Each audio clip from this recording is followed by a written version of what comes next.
আমি তেখেতক ধন্যবাদ জ্ঞাপন কৰিছোঁ। দিহানাম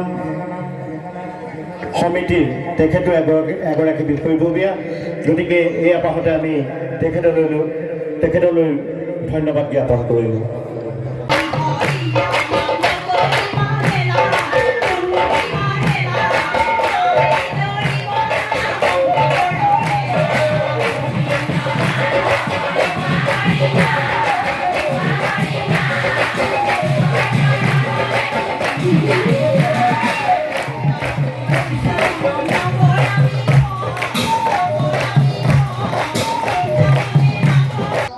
সুন্দৰভাৱে আজি দিহানাম সমাৰোহ সমাপ্ত হৈছে।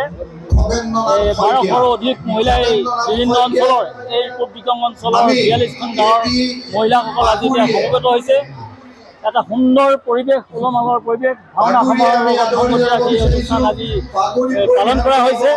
গতিকে এই অঞ্চলৰ নামৰ ধ্বনি যাতে সমগ্ৰ অসমত বিয়পি পৰে এই আশা আমি ৰাখিছোঁ আৰু সকলোৰে সহযোগিতা পাইছোঁ।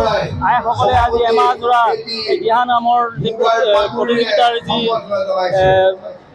প্ৰশিক্ষণ ল'লে তাকে আজি সুন্দৰভাৱে পালন হৈছে আৰু বিশিষ্ট ব্যক্তিসকল আহি ইয়াত উপস্থিত হৈছে।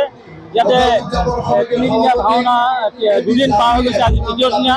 এই তৃতীয় দিনীয়া সন্ধিয়া 5 বজাৰ লগে লগে ভাওনা সমাৰোহ আৰম্ভ হ'ব। ভাওনাৰ প্ৰতিযোগিতা বিভিন্ন দলবিলাক ইয়াত আহি সমবেত হৈছেহি।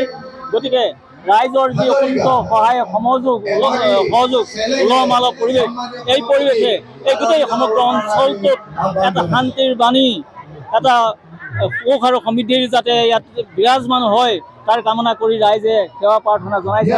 মহিলাসকল বিভিন্ন অঞ্চলৰ পৰা আহিছে, এই মহিলাসকলকো আমি ধন্যবাদ জনাইছোঁ তেওঁলোকৰ এই কাৰ্যসূচীত অংশগ্ৰহণৰ কাৰণে। সকলোকে আমি সহায় যিধৰণে সেৱা শুশ্ৰূষা কৰিব লাগিছিল পৰা নাই, গতিকে সকলোৱে আত্মসন্তুষ্টি প্ৰকাশ কৰিছে। ধন্যবাদ। অসমবাসী সকলো ৰাইজলৈ মই ভক্তিপৰায়ণ শ্ৰদ্ধা নিবেদন কৰিছোঁ। সকলোৱে এনেকৈ দিহানাম গাই আমাৰ যি ভক্তিৰ ৰস বোৱাই তুলিব বুলি মই আশা কৰিলোঁ। সকলোলৈকে আহ্বান জনাইছোঁ, আমি দিহানাম সদায় পৰিৱেশন কৰিম। আজি বহুত ভাল লাগিলে। আমাৰ ইয়াত বহুত দিনৰ পৰা অনুশীলন হৈ আছে। এই অনুশীলন মৰ্মে আজি আমি দিহানাম গাই যথেষ্ট ভাল পালোঁ। মই বিহপুৰীয়াৰ জাপজোপৰ পৰা যথেষ্ট ভাল লাগিলে। আজি সকলোৰে মাজত আমাৰ ভক্তিৰস বোৱাই দিলে। ভক্তিৰসেৰে এই আমাৰ অসমৰ আমাৰ এই নাম সকলোৱে প্ৰান্তে প্ৰান্তে উজ্জ্বল হৈ ৰওক, এয়াই মোৰ কামনা।